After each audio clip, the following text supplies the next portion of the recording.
and time again. It is my privilege to welcome to the podium of Cornerstone Church a true leader, Senator Ted Cruz.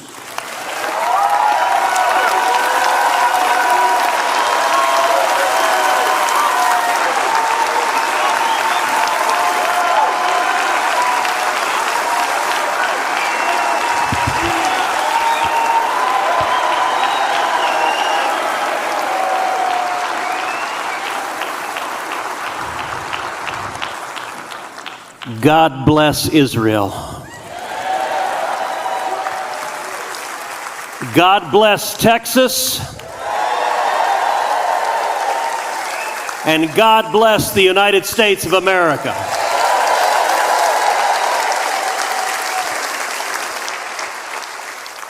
Pastor Hagee, I feel like there's an echo in here.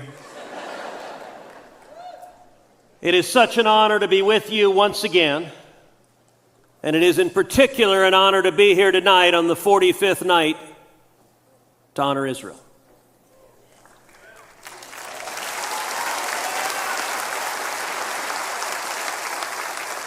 I think there is a very real argument that this moment to honor Israel, this moment to stand with Israel, is the single most consequential moment of all 45 years this evening has been occurring.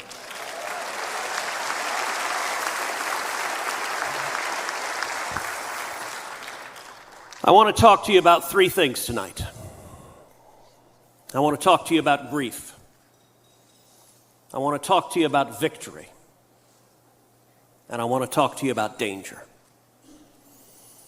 Let's start with grief. A little over 2 years ago, on October 7th, we saw in a few hours one of the most horrific atrocities the world has ever seen. Hamas death squads crossed into southern Israel, and they went from door to door, murdering everyone they found. They murdered civilians, they murdered the elderly, they murdered children. They raped women, and they raped little girls. They murdered them not because they were enemy soldiers. They murdered them for one reason: because they were Jewish. More than 1,200 people were murdered that night. It is the single largest mass murder of Jews in one day since the Holocaust. And what we saw on October 7th, those were Nazi tactics carried out for Nazi ends. And the only lament the Hamas terrorists had is they couldn't murder even more Jews. Over 200 Israelis were taken hostage that night. That night was also one of the worst terrorist attacks against the United States of America in our history. Dozens of Americans were murdered. Even more Americans taken hostage. And in the 2 years that have followed, the people of Israel, the people of America, and all people of good conscience across the globe have grieved for the evil that transpired that night. I'll tell you, on October 8th, October 9th, I reached out to dozens of my friends, made phone calls, sent them a text, just said, hey, I'm thinking about you. How are you doing? Did you have family? Did you have friends who were in harm's way? I got to tell you, of the 30-some odd friends of mine that I sent texts to who were Jewish and living in America, more than half of them responded, yes, I had. My cousin was there. Yes, my brother-in-law was there. Yes, my high school roommate was there. The pain and the grief that October 7th visited upon us knows no limits. But the second thing I want to talk to you about is victory. The Word tells us that what man means for evil, God can use for good.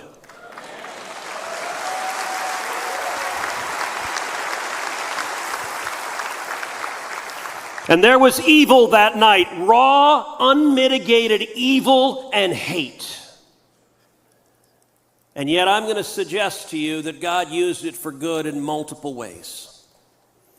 One, as a result of October 7th, the nation of Israel resolved to utterly and completely eliminate Hamas.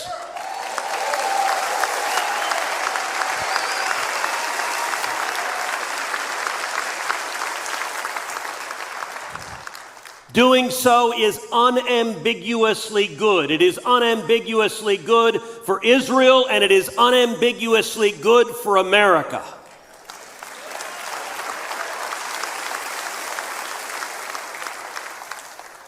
But second, October 7th provided a moment of clarity.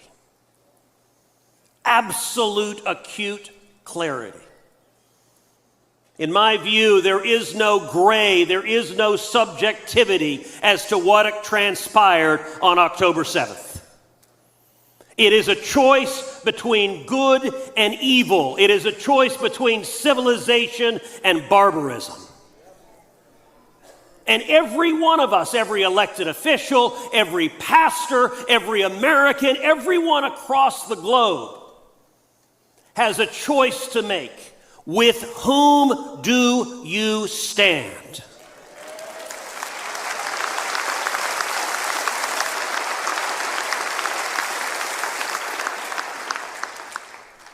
And as for me and my house, we shall stand with Israel.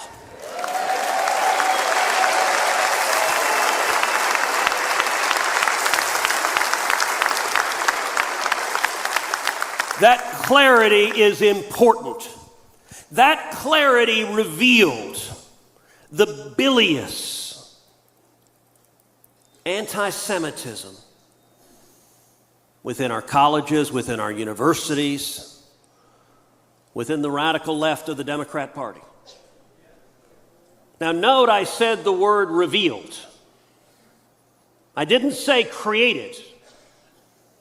No one with any sense thinks that that hatred was absent on October 6th.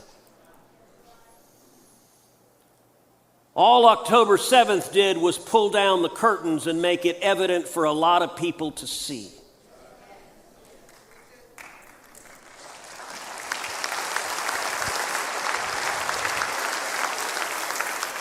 And listen, we saw on campuses throughout the country rabidly anti-Semitic protests, radicals showing up who hate Israel and who hate America, standing and engaging in threats of violence against their fellow Jewish students. You know, sometimes people say, well, it was terrible. Those protests, they went on all over the country. Well, no, actually they didn't. They occurred in blue states with blue governors.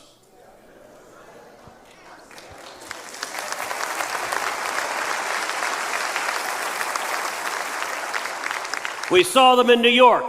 We saw them in Pennsylvania. We saw them in Connecticut. We saw them in New Jersey. We saw them in Massachusetts. We saw them in Illinois. We saw them in California. We saw them in Washington State. We didn't see them in Florida. We didn't see them here in Texas.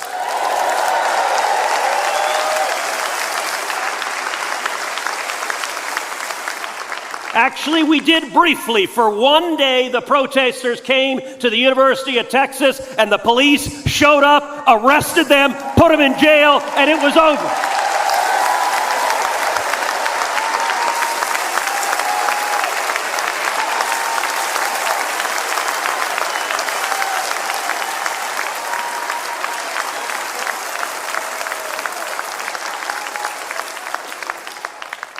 And I'll tell you what we found when they arrested those protesters at University of Texas. Roughly half of them had no connection to UT. There were outside agitators that came to foment dissent and to threaten violence. Columbia University, the Orthodox rabbi on campus sent out an email to roughly 270 Jewish students at Columbia, advising those students, do not come to campus because the university is unwilling and unable to keep you safe. At MIT, Jewish students there said they were afraid to come to class because of fears of violence that would be directed against them. President of MIT said, well, we can't discipline the people making the violent threats because the people making the threats are foreigners, and if we discipline them, they'll lose their student visa and they'll be deported. You're way ahead of me. Well, I will say this. What a difference an election makes.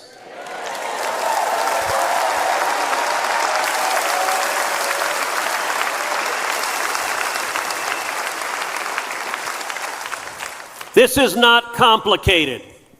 If you show up on a campus and you are threatening your fellow students, you are threatening violence. You should be arrested. You should be prosecuted. You should go to jail. And if you are a foreigner, you should be deported.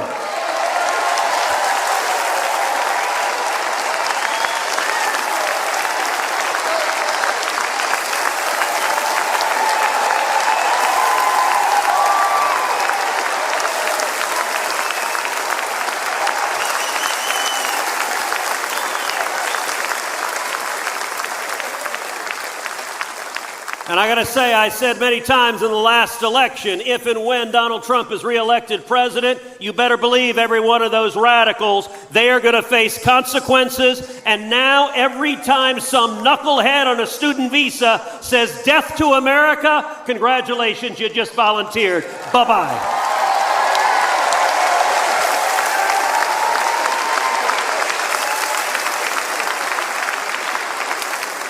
And by the way, why is this complicated? You let someone in on a visa. It's a guest you're welcoming. If you invite someone to your home for dinner and they sit down at the table and say, death to your family, you'd say, well, this has been real nice, but bye-bye. Like, this is over. We have no obligation to welcome in as guests people who want to kill us.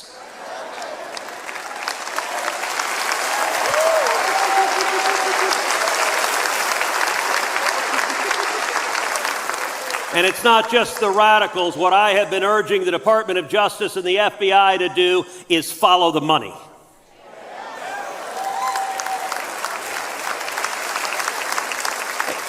Am I the only one who noticed how many of the tents on campuses matched? It is clear there is real money. There are checks that are being written, and everyone who writes a check to fund violence and terrorism, they should be arrested and they should be put in jail.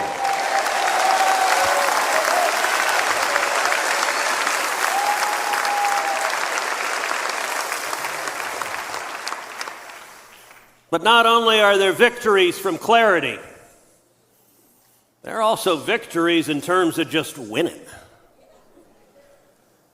If you look at what Israel has done the last 2 years, it has utterly and completely decimated Hamas.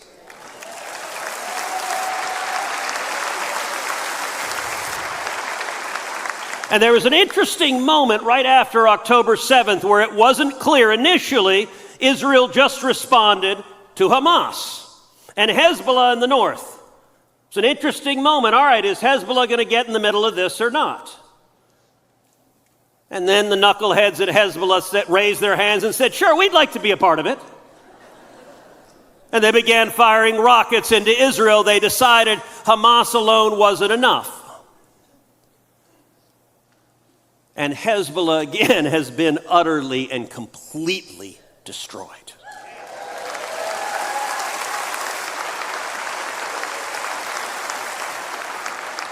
You look at the pager operation.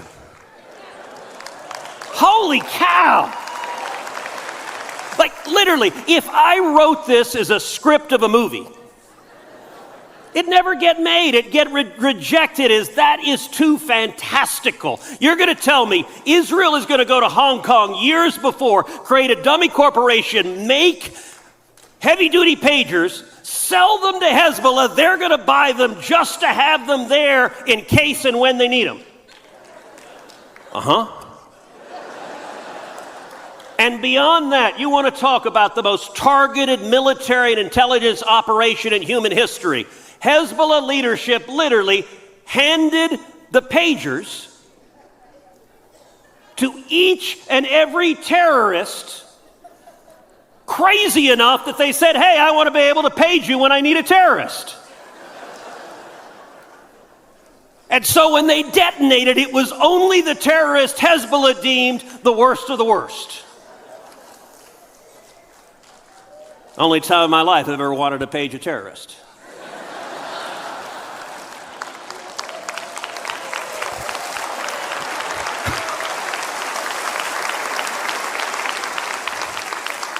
And then 2 days later, the walkie-talkies Hezbollah was using, they blew up. And I gotta say, 2 days later, I guarantee you, every terrorist at Hezbollah and Hamas and everywhere else, every time a phone rang, they jumped.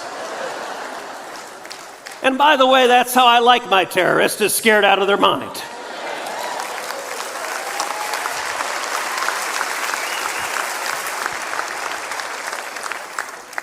And you look at the victory that Israel won against Iran. Understand, Hamas is evil, Hezbollah is evil, but Iran is the head of the snake. More than 90% of the funding for Hamas comes from Iran. More than 90% of the funding for Hezbollah comes from Iran. Of all of the egregious decisions made in the Joe Biden-Kamala Harris administration, none were more indefensible than their decision to flow more than $100 billion into Iran. A regime led by a theocratic, homicidal maniac who chants death to Israel and death to America. Now listen, if history teaches anything, it is that if somebody tells you they want to kill you, believe them.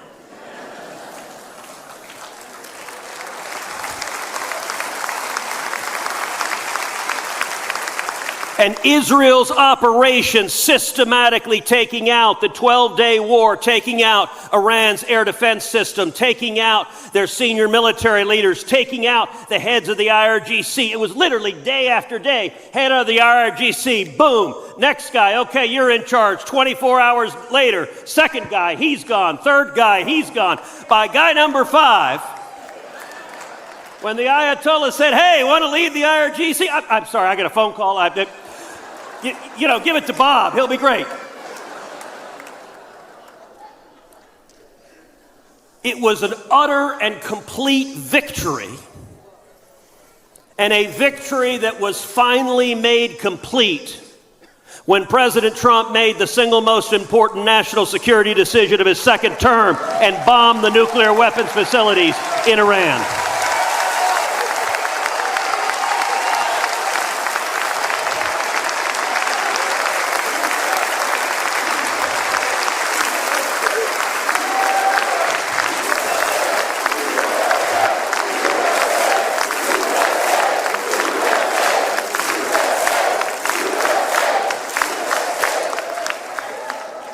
That victory was profound and powerful.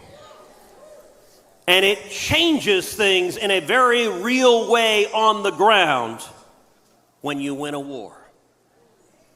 And since we last gathered, Israel has won a war and defeated Hamas, defeated Hezbollah, and defeated Iran.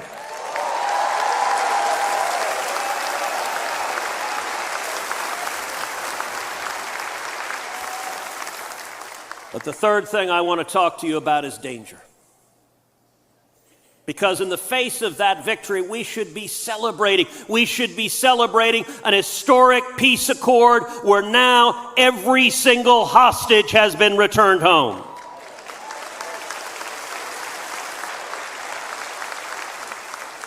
But there is a danger that is very real, and we've talked about anti-Semitism. Listen, about a decade ago, anti-Semitism began rising on the left. And the Democratic Party did nothing. And in the decade that followed, it has consumed the Democrat Party. I do not believe this is exaggeration to say there is a real and meaningful pro-Hamas contingent of the Democrat Party in Washington. And the remainder of the Democrats are terrified of the pro-Hamas contingent. We know that. But the danger that I want to highlight to you tonight is not anti-Semitism on the left. It is anti-Semitism on the right. And I'm here to tell you, in the last 6 months, I have seen anti-Semitism rising on the right in a way I have never seen it in my entire life. Listen, CUFI is extraordinary. The work that CUFI does is desperately, desperately needed. But I'm here to tell you, the church is asleep right now.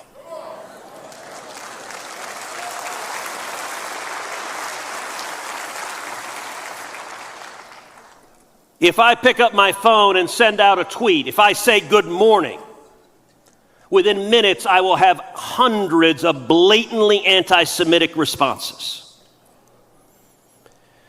When Prime Minister Netanyahu was here a few months ago, I sat down with him for a couple of hours. I raised this issue with him. And his first reaction was, he said, well, that's Qatar, that's Iran, they're paying for it, it's AstroTurf.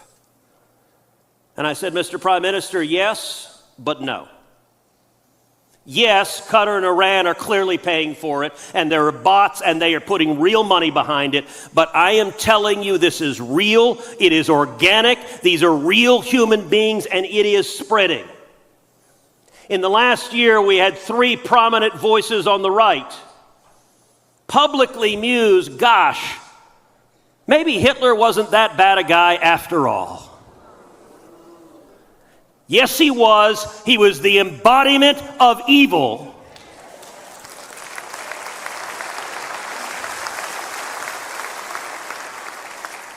And I asked Prime Minister Netanyahu, I said, imagine how different American political history would have been if Rush Limbaugh had been an anti-Semite instead of a philo-Semite. We would have a fundamentally different country if Rush Limbaugh had spent years spreading poison. I want to tell especially folks that are no longer teenagers or in your 20s. This poison of anti-Semitism on the right, it is spreading with young people. It is gaining traction. Part of it is philosophical. There's an isolationism. So they will argue, what business do we have supporting Israel? Why should America support Israel? It's their problem. Let them deal with it. And let me give you an answer as someone elected to represent 31 million Texans and fight every day for your jobs, your freedom, and your safety and security.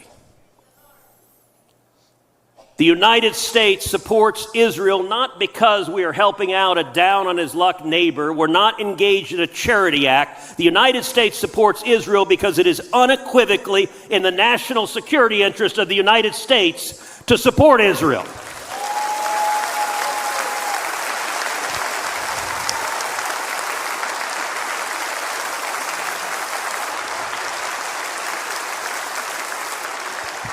Those who hate Israel hate America.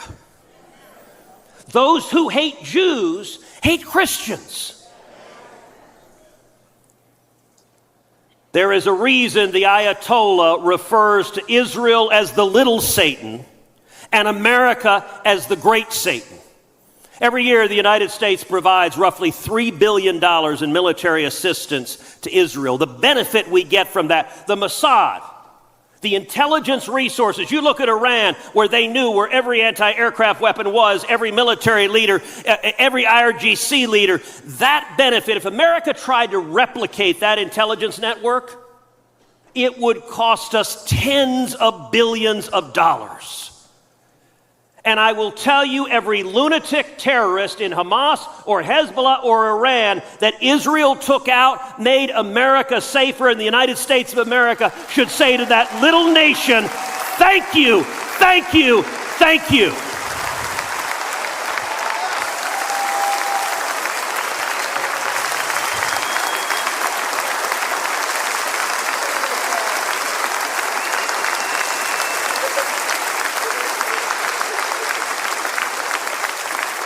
That's why, as a matter of public policy, we should support Israel. But I want to close with this. God bless you, son.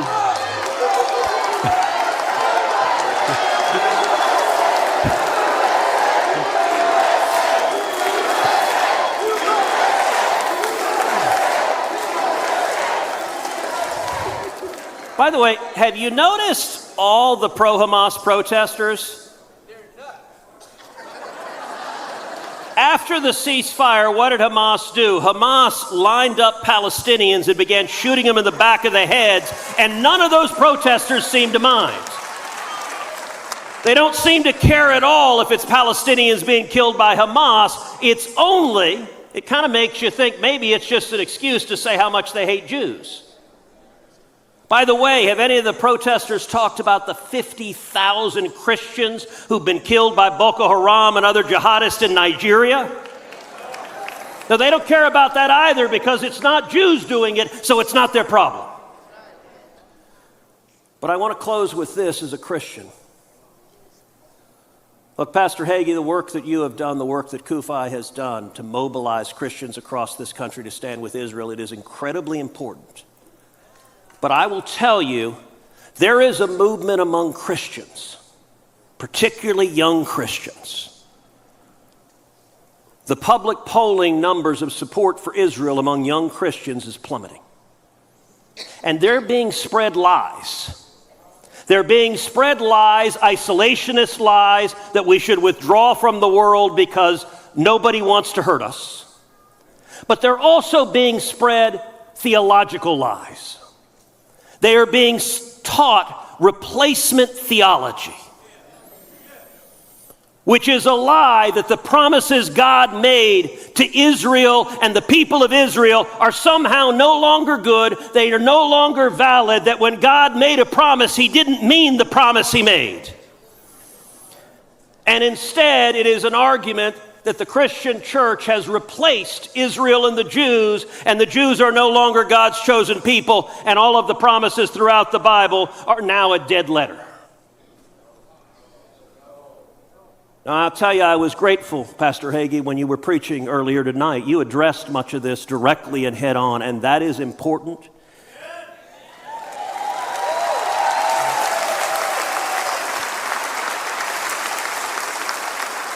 I want to call on CUFI. I want to call on the church. This is a growing cancer. A decade ago, when the Democrats saw it rising, they did nothing and they lost their party. I will tell you this, I will not remain silent.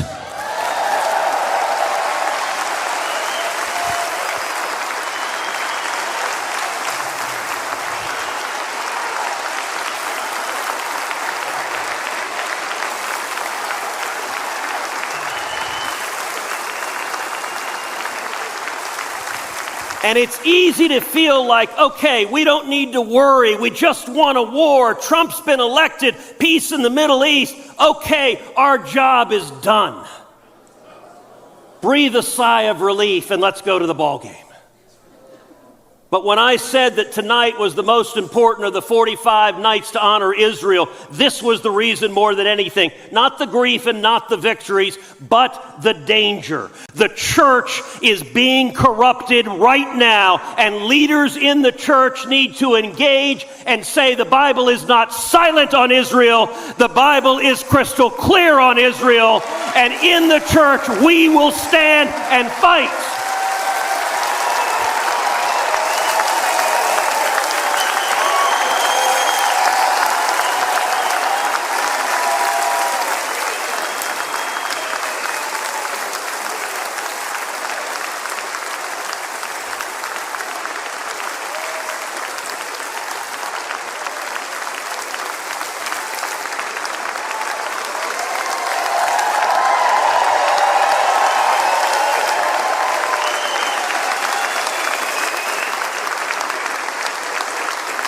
Each of you here, each of you at Kufi, the millions across America and across the globe, you were put in this place right now today for such a time as this.